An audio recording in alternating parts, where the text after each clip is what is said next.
Hey everybody, welcome back to the channel. My name's Andrew. I'm so excited to have on my channel today two of my, I would say, close friends that we've met here in the last year. And I've also hopped onto their channel as well to co-host. The two hosts of Stats on Stats, I have Jordyn and Tiffany, both on with me today. Hello ladies, and how's your week been? It's been good. It's been really, really busy, but it's a vibe. I feel blessed and highly favored. Yeah, it's been pretty good. It's good to see you again, Andrew. I know. We briefly ran into each other back in August for DEF CON. I think I was walking into, because I was working at Noob Village, and I believe you guys were at Blacks in Cyber for their room as well, and also just hanging out at the con as well for DEF CON, right? Yeah, absolutely. Yeah. We were going to try to talk to you longer, but we saw you had like a whole fan group entourage thing, and we didn't want to be groupies, so don't really do that. So we were so slammed for Noob Village that year, or community, because we were a community. And it was just so much organized chaos of putting the room together.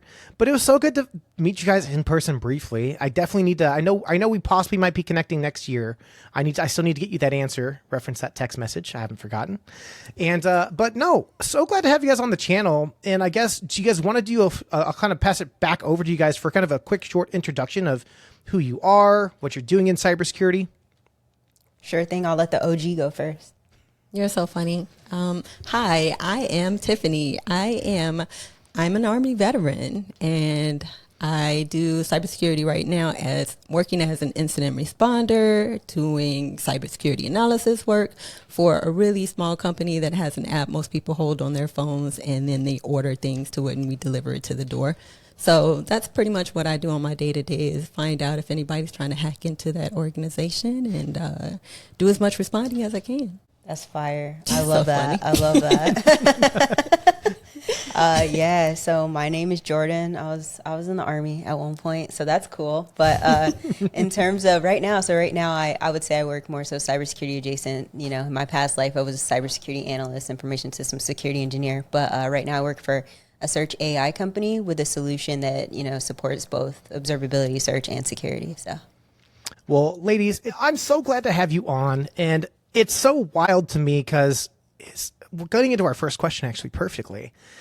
When we're growing up and we're going through first grade kindergarten, probably even maybe second grade, our teacher starts to have us come in, parents come in for career days, and we get asked that golden question of, hey, what do you want to be when you grow up?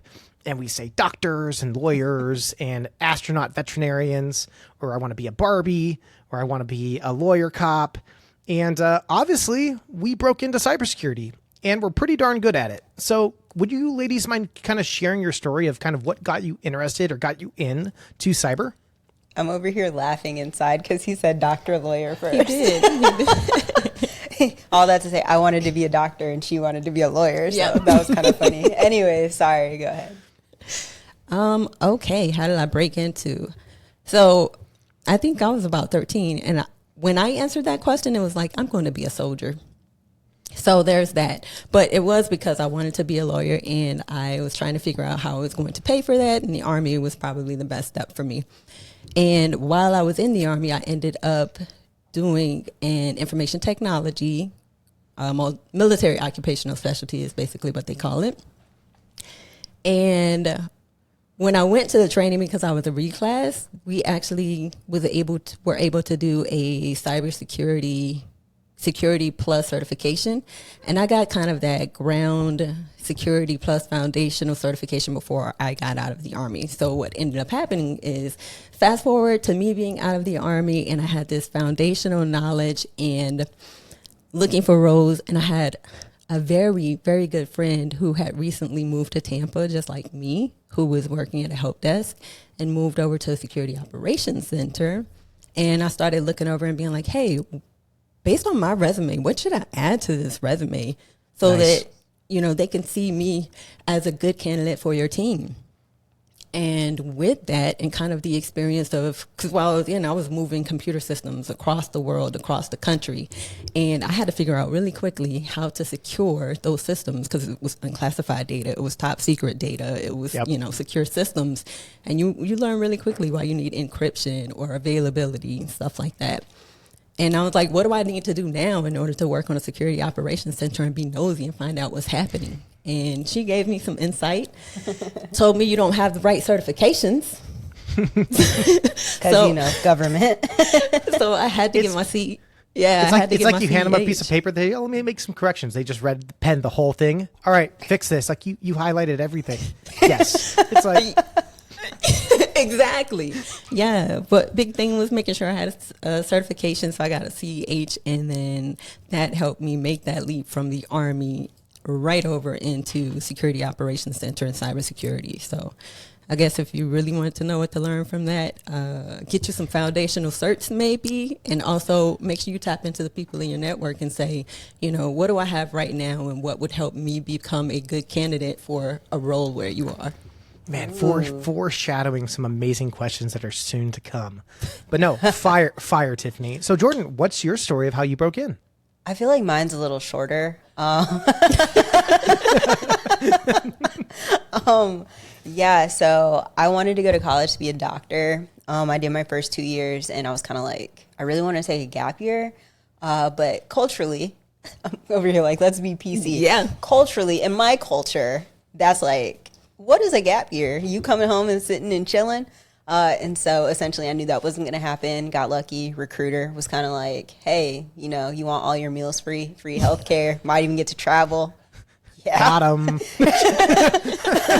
Yeah. So joined the Army, but found out in the Army you could still go to school for free. Obviously, being a doctor, trying to go to med school or trying to go through that whole process wasn't very likely. So I actually just chose criminal justice because I was like, seems easy enough. Then I can say I have a degree. Took a cybercrime class and was like, oh, this is, this is where it's at. So I switched my major to cybersecurity. I thought I was going to do like 20 years in the Army, similar to her, and get out and kind of do cybersecurity or even take on a cybersecurity MOS in the military. But they kicked me out. And so that's essentially, I was, unfortunately, I was diagnosed with bipolar disorder. And apparently when you have bipolar disorder, you can't be in the Army no more. I don't know why. I mean, womp womp. It's like womp womp. Yeah, so I got kicked out. And I ended up getting a job like working in, support or whatever. Because when they kick you out, they don't necessarily give you like leeway. So I had to just kind of hurry up and find a job. Got a job doing IT support. Got my CEH, told everybody I was working with while I was doing that IT stuff, like, I want to get into cybersecurity. Finally, somebody in the SOC heard me enough times, and they were like, we have a position. You guys hear that echo? You guys hear that echo? Yeah. Closed mouths don't get fed. And so they were like, hey, if you have your CEH, come get this interview. Did horrible in the interview. They're like, but you have CEH and a lot of potential. Come through. So we'll take her. Yes. So that's essentially how I ended up in cybersecurity. I love those stories. Those are awesome. And it goes to show, and we're going to have further questions on this here in a little bit, but like, one, leveraging your network is huge, because I think a lot of folks have that issue as well, which we'll kind of talk about that here in a little bit, of like, how do you find that community and kind of find that reach? But the next question I just want to pull to is kind of what you guys were both talking about. Like, well, you had CEH. So the whole chicken before the egg aspect of cybersecurity, of like certifications, experience, and education. Where do you both rank the three, and why? There's no wrong answer, by the way, of how you guys view these. I'm just out of curiosity. Like, so I'll give you guys my pitch of it. So my piece of what I think is most important, I put experience, education, certifications. Because with the experience, you don't have to have like enterprise experience, I think, to break in. There's other ways you can leverage breaking into cyber. The education piece of it, and just like the military, you guys can get this reference, there's an exception to policy to everything. Mm-hmm. And when you're doing that job application hunt, just as you mentioned, like I'm horrible at technical interviews. I'm very much a chatty Cathy though, and I'm very much, they like the personality, right? Yeah. Oh, you like to talk. We're customer facing. You still do a decent enough job to break down like the ones and zeros and like the high level to low. We can work with that and get you where you need to be. So, but some places still hold that education certification. Like, well, you have to have Security Plus. You have to have CEH. So nail on the head, it doesn't matter. But that's at least my pitch of where I think the three rank. So experience, education, certifications. Because we all three, I think, know that all because you don't hold the CSSP or you don't hold the CEH or you don't hold the Security Plus doesn't make you a bad analyst, doesn't make you a bad pen tester. Facts. You just don't hold the certification. Yeah, no, facts. So I feel like I'm lucky in the sense we both have, I feel like, this experience now, but right, there's the whole gov tech and then there's, the private sector. But I think if you're talking about like, if you're going to work government, I would say certification, then experience, then education, and actually might be certification, education, then experience, because you know how that is. They have like really specific, like this is what we really care about. But I would say, in the private sector, it's definitely experience. And then I would say probably certifications, education. Awesome. Yeah. And yeah, that's my opinion. Actually, you're on par with what I was thinking, because you talked about the community before, but everybody doesn't have kind of that. Their circumstances don't lead them to a 4-year degree. Yes. And knowing that you have experience, and then you can maybe focus on, because you could get a certification, $350, and that's an investment. It's not a 4-year degree investment, but it's an investment that shows that you can stick with something. You can take that theory, and you have truly shown that you learned the material, and you've passed a valid assessment that other people in the field have also had to go before and pass. And then education. Yeah, definitely put that last because of the community. And I think about nieces and nephews. I want them to know that, they hold on to an iPad all the time. iPads, computers, gamings, and stuff like that. And those can really be stepstones into where they're going. So, you don't need the education as long as you find an experience that ties to something that you enjoy. A funny analogy one of my mentors told me, he's like certifications are great for wobbly tables. I'm like, what do you mean? It's like, well, imagine this. You have your network and your laptop of actually what you're doing to have your foundation, but your foundation is that table, and it's a wobbles. The certifications are what you can put underneath the table to have it from stop wobbling. You don't really need certifications. It's such a weird analogy, but it works. It does. I like that. Because I'm like, I never thought of it that way. He's like, yeah, because like, could you still work on a wobbly table? I'm like, yeah. He's like, but if you have certifications, like when you grab a napkin, you fold it like 5 different ways to crunch under that little nudge so the table stops wobbling. He's like, that's a certification.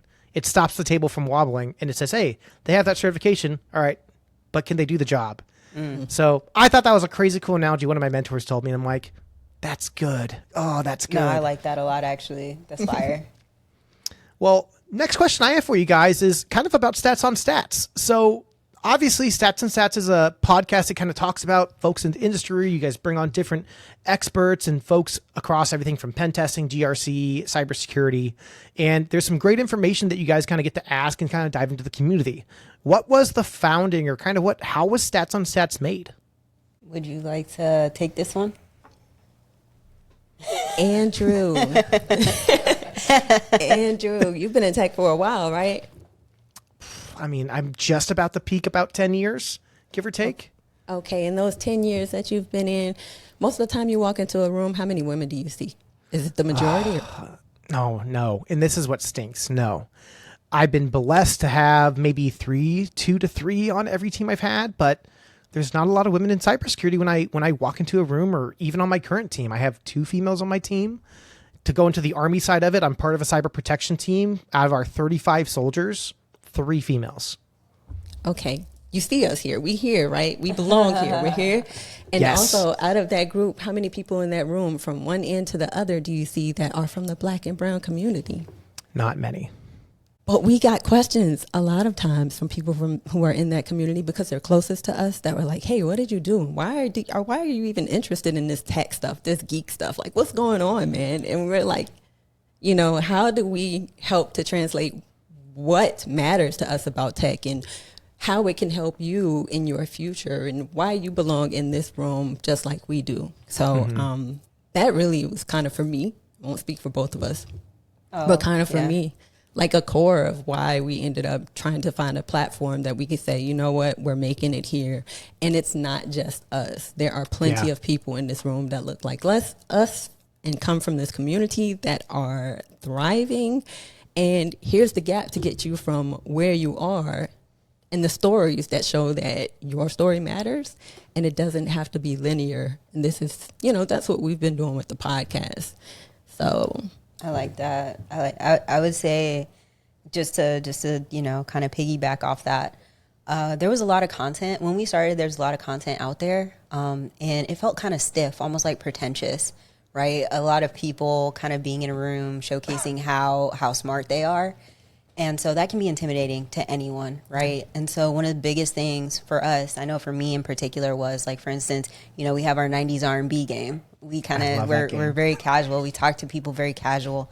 It was just a matter of being like, not everybody in this community is actually stiff. Like we just chilling. Everybody is just out here trying to make a career, but we're all just like people. And so that was the biggest thing for me, is like making it approachable and less intimidating for the people who are just interested in getting into the industry.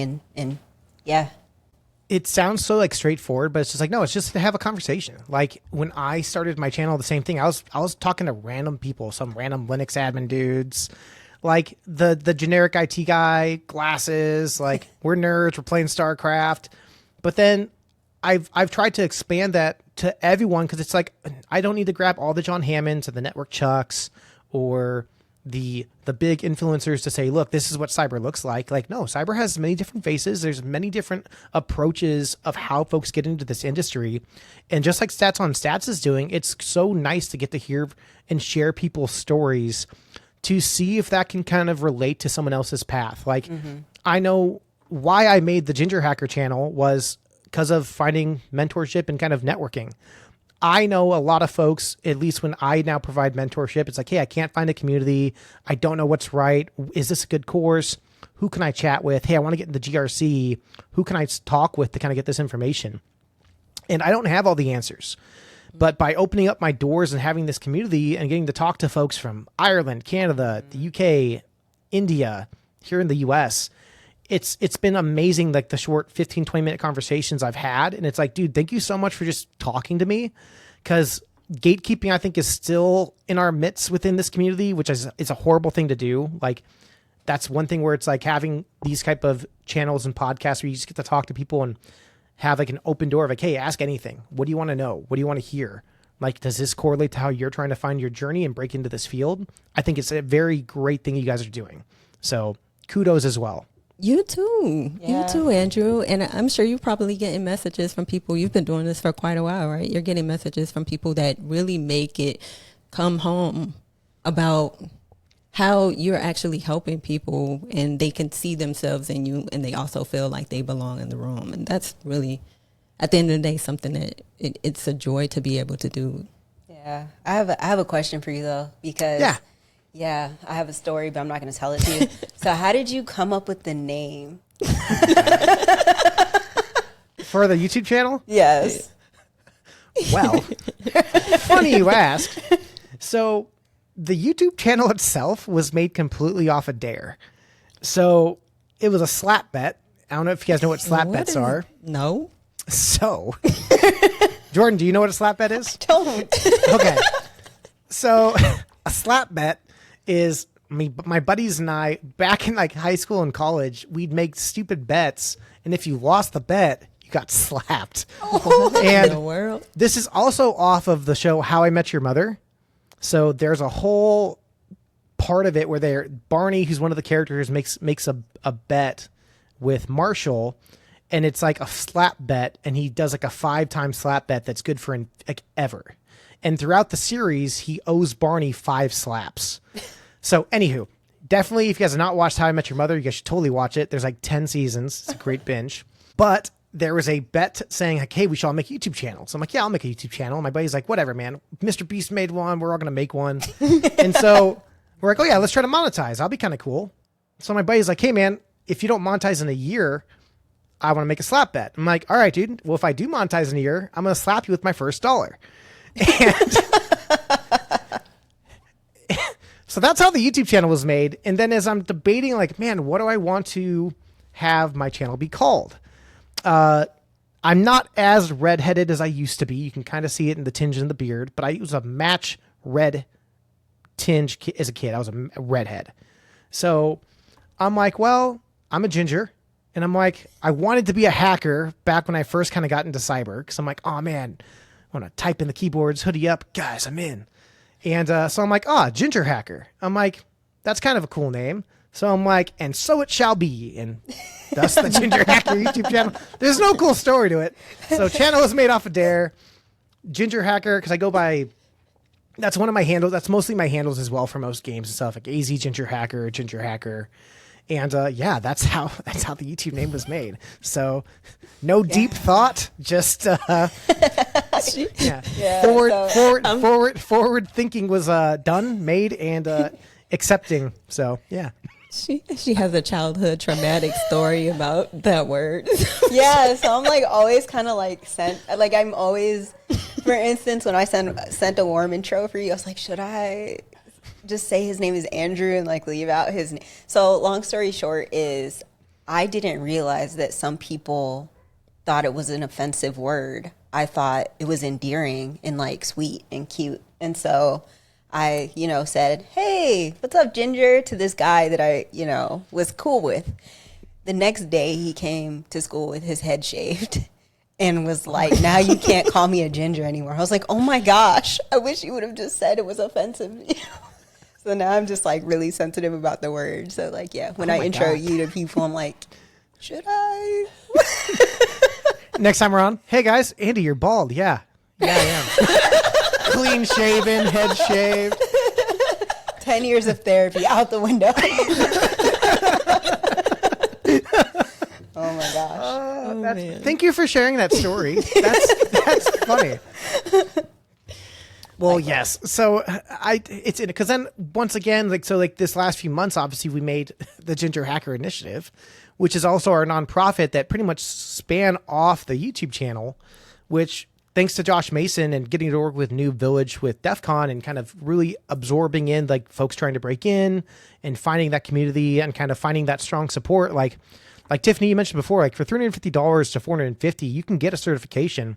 But for a lot of folks, like $450 is a lot of money. Mm-hmm. So one thing that we're doing at the GingerHacker Initiative is we're opening up our sponsorships probably at the end of December, beginning of January, where we're fully covering Security Plus, Net Plus, A Plus Learning Paths with our amazing partners at Dion Training, CompTIA, and we fully pay for everything. We pay for the learning track, we pay for practice tests, and we pay for their voucher and their actual exam attempts.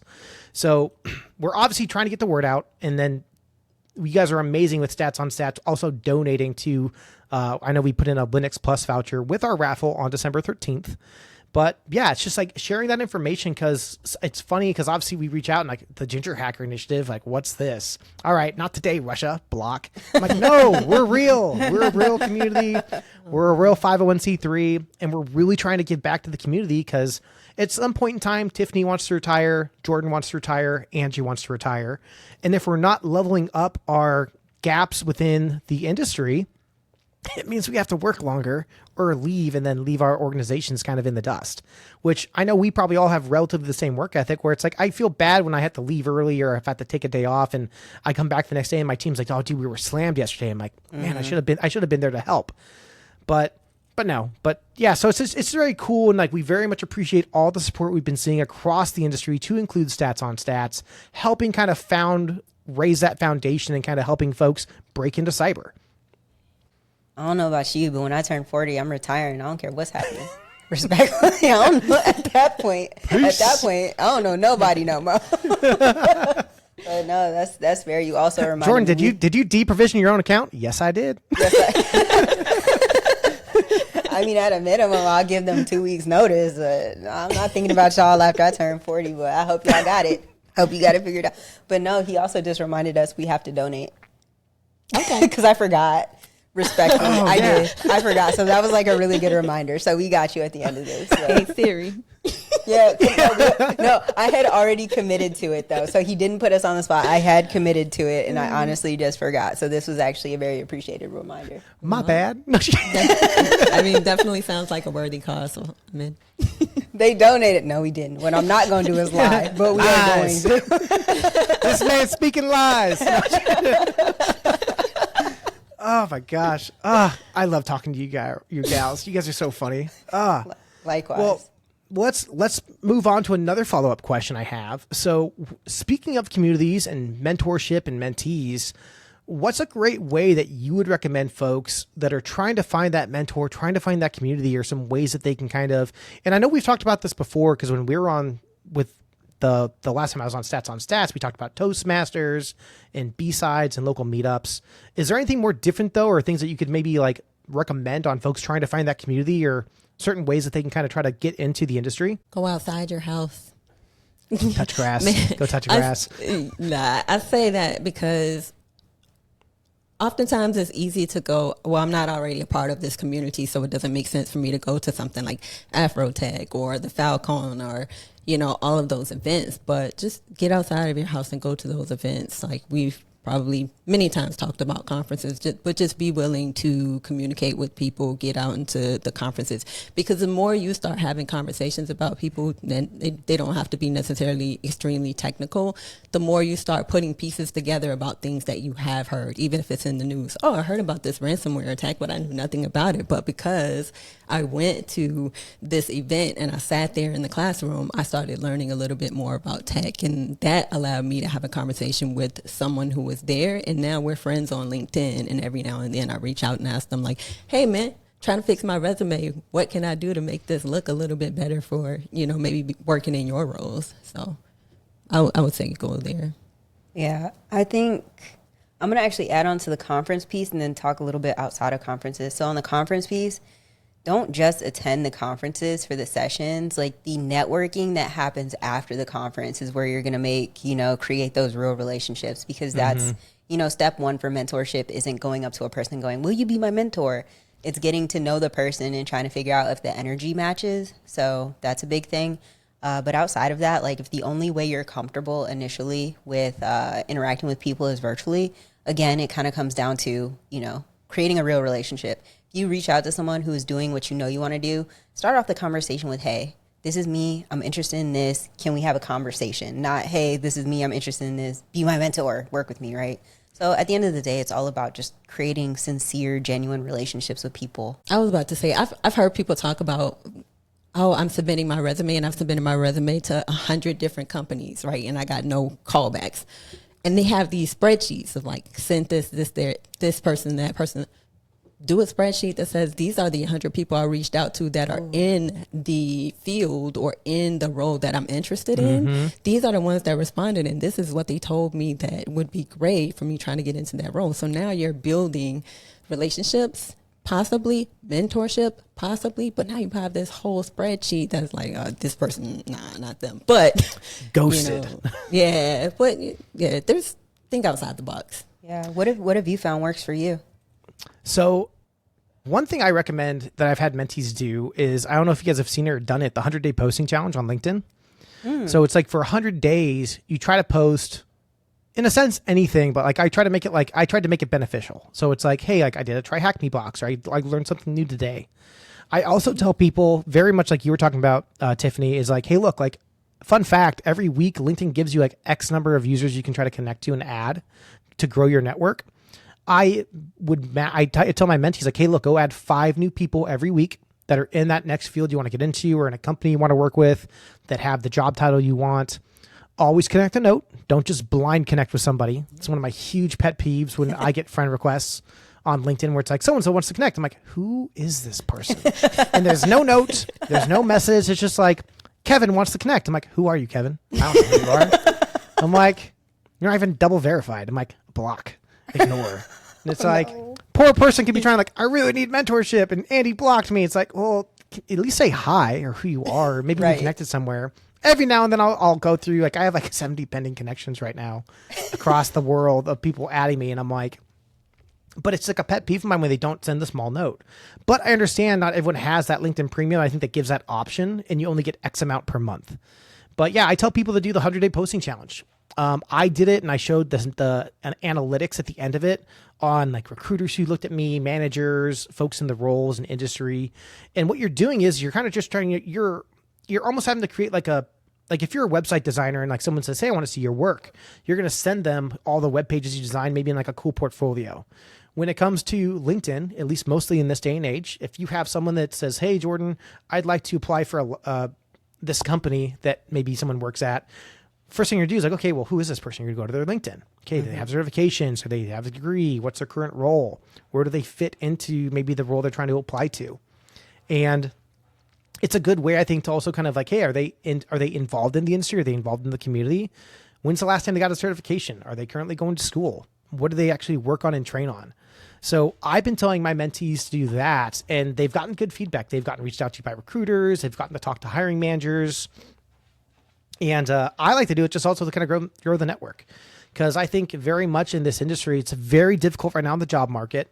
And I think we can probably all agree that like if you know somebody on the inside to a place you're trying to get to, it can at least kind of move that resume up the stack just a little bit. Can't always guarantee a role, but it does at least kind of get you a little bit higher on the pecking order to possibly talk to a real person trying to fight through the ATS system for all the automation of going through resumes. I saw your post. Well, I saw a couple of people do the 100-day challenge. That's too much work. oh, trust me. There were some days where I'm like, I am posting to not lose my streak.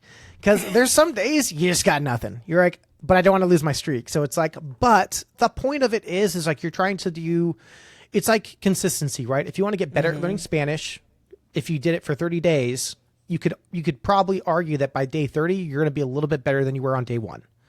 So that repetition aspect of it is if you want to get better at something, well, just do it in a streak. If you want to go get healthier, cook healthier, go to the gym, but try to go every day or make a schedule and be consistent. So that's where I think, and it comes with a little bit of like this, like just being a little bit more like having a schedule.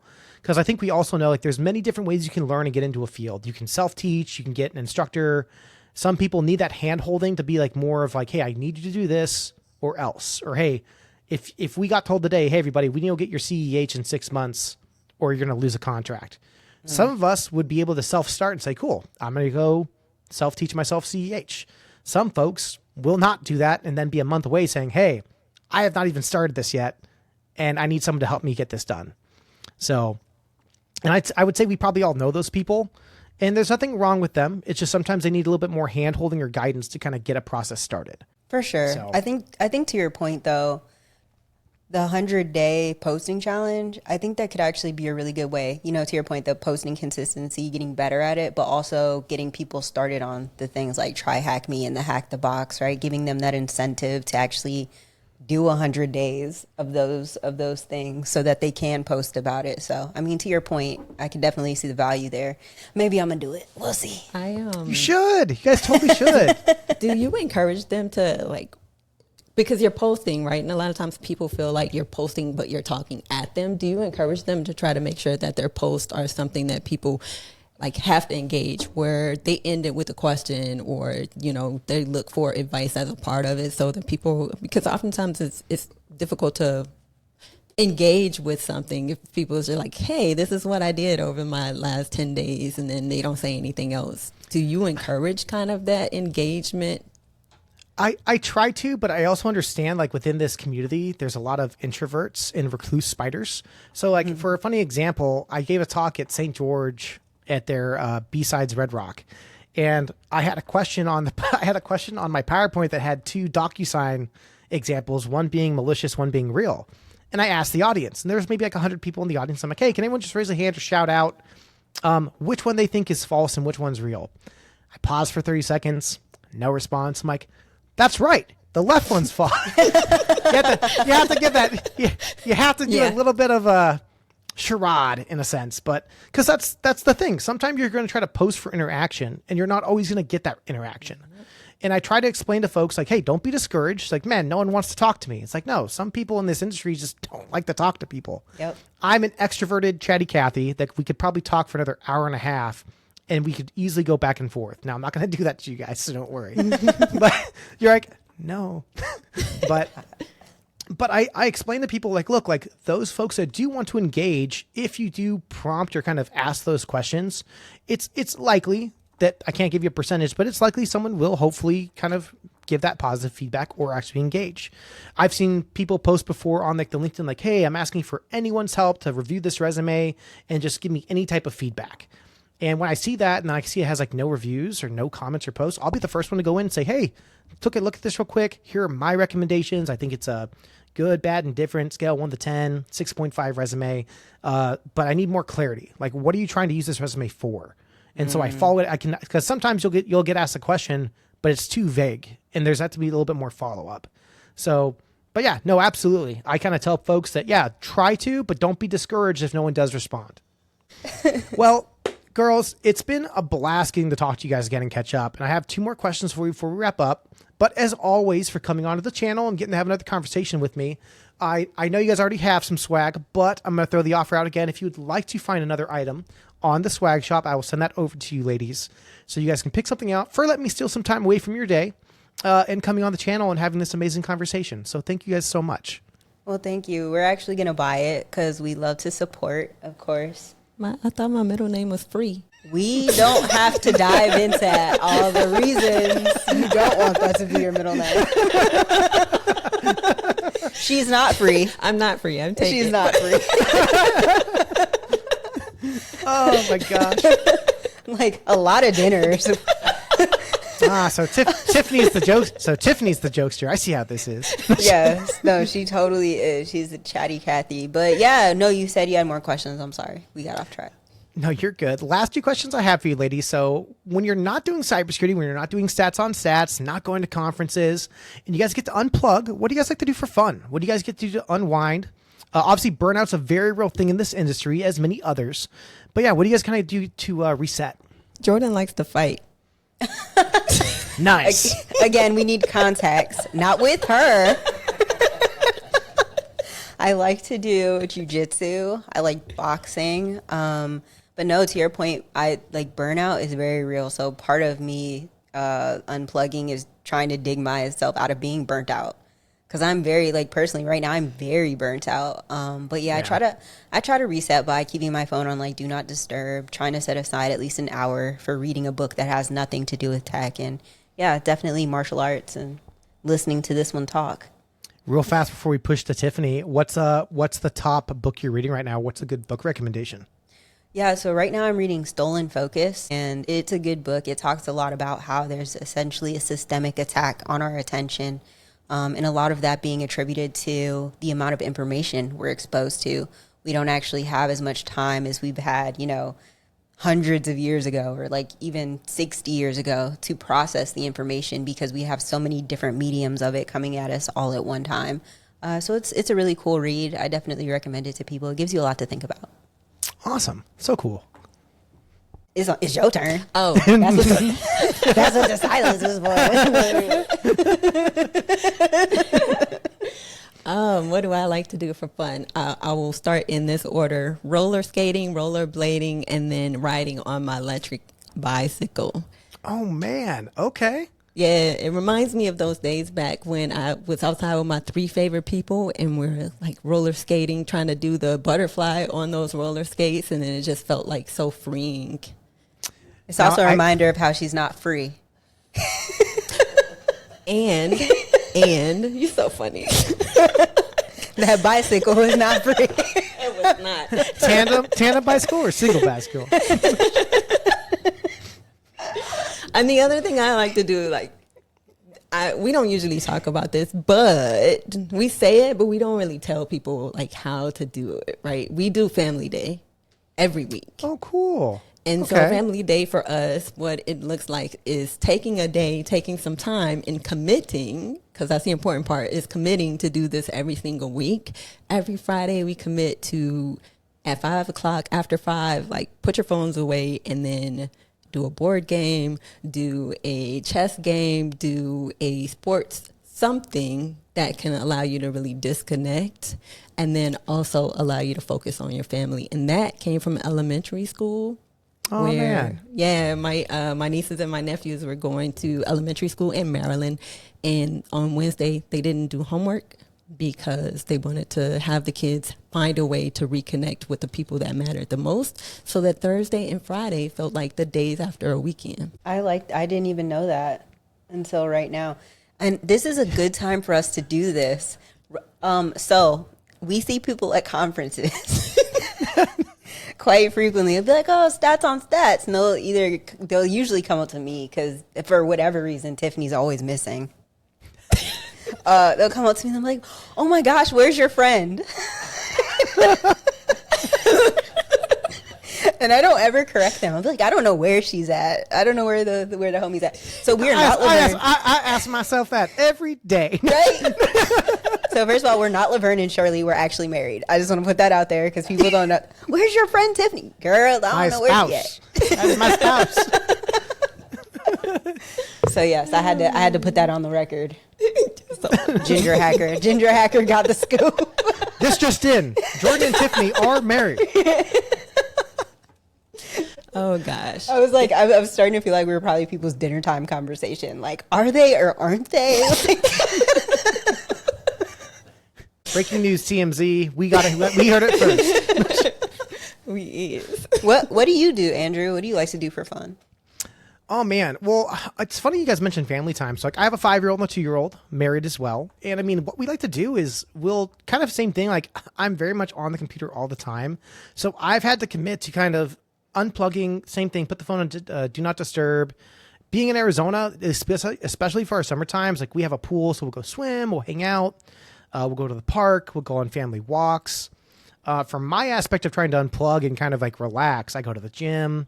I play video games, so it's like Baldur's Gate 3, Magic the Gathering, Ark Raiders is a current one that just dropped. I've been playing with some buddies, and yeah, it's honestly just trying to, like you guys mentioned, just kind of unplug, reset, because like burnout's 100% real, and the more and more you don't kind of, I think, address it, it's just like work becomes more of like a, rather than enjoyable, because I love what I do.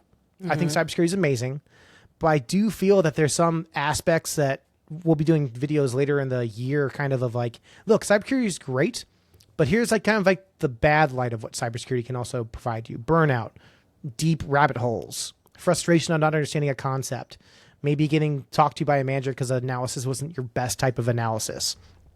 And it's just having those conversations and understanding that as much as we all talk about how cybersecurity is so amazing, there's still negatives to it that I don't feel completely are always brought to light.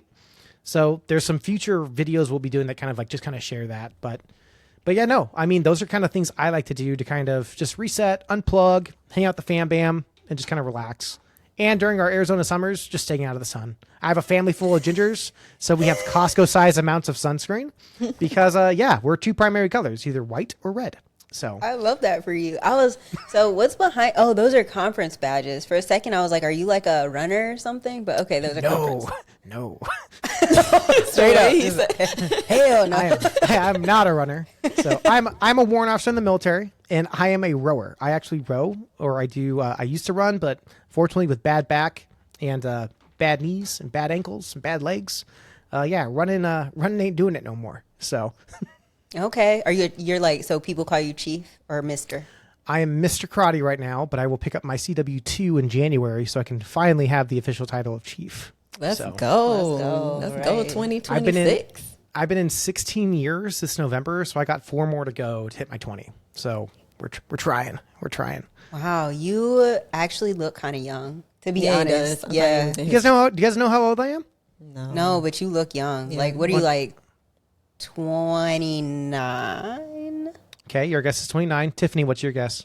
He actually looks younger than that. I was in the 20s, so I don't know. I'm just gonna go with 29. Let's stay there. 30 maybe. I am 34. Okay. Oh, yeah, and I mean the math wasn't really mathing. Yeah. When you think I was about to say, I'm like, I told you guys I've been in 16 years. I was like the math, but I'll let him figure it out. Aesthetically, you don't even look 29. You look really young. It must be the sunscreen. Because when he was on our show with the sunscreen. Yeah, when he was on our show, I was like, oh, he's really young. He's like 20s, and then he's a warrant officer. I'm like, You're an anomaly. Fast track. He's an anomaly. We don't have to get into it, but you look really good for your age. Thank you. I appreciate that. It's funny when I grow the facial hair that people say I look older, but when I shave, I look like oh, you just graduated high school. I'm like, F you. I'm like, I'm not that young. Do you have but grays? It's a compliment. I have some whites, not really grays though. That's probably what it is then. That would make you look older, but no, you look like a baby. So there you go. There's your compliment. Enjoy it. Thanks, Jordyn. Well, ladies, I had so much fun on this, and we're going to wrap it up with our last question. But hey, everyone that's been watching, make sure you like, comment, subscribe. If you had any questions for us that we didn't hit, or maybe if you guys want to check out Stats on Stats podcast, we'll be dropping all their links and info below as well. And thank you guys so much for sticking around. But Tiffany and Jordyn, before we go, the last question we always ask, what's the last piece of advice you'd give somebody trying to break into cyber? That's a good question. I only say that's like a really good, that's a hard question, especially now, because I feel like the advice that I would have given before is totally different now, considering AI and technology and things. So I would just say, make sure you understand why you're doing it. Like, set your why and keep that in focus, because it's easy to get sidetracked. And I think that considering the amount of energy and effort you have to put into this, just make sure you know why you're doing it. Yeah. Yeah, I think that goes along with maybe a lot of the stuff we talked about today, maybe being able to be overwhelmed in this job because there's so much. So just start with your why and then remind yourself every day that you are enough. I have enough education. I have enough experience. I have enough time. I have enough training, because you can get carried away in the you don't have enough behind you in order to be successful. Yep. So don't get lost in that. Tell yourself every day, I have enough of what I need. And then people have probably heard that term of people, processes, and technology. You are the people. So just, you bring the perspective that you need into the room with you from all of your experiences, and just realize that you're going to be enough. Jordyn, Tiffany, this has been such a pleasure. I'm so glad I got to finally pull you guys onto the channel. And that information I think is huge and should hit to a lot of folks at home on what they're trying to do to break into cyber. So everybody, thanks so much for coming to another episode. And as always, I'll catch you on the next episode.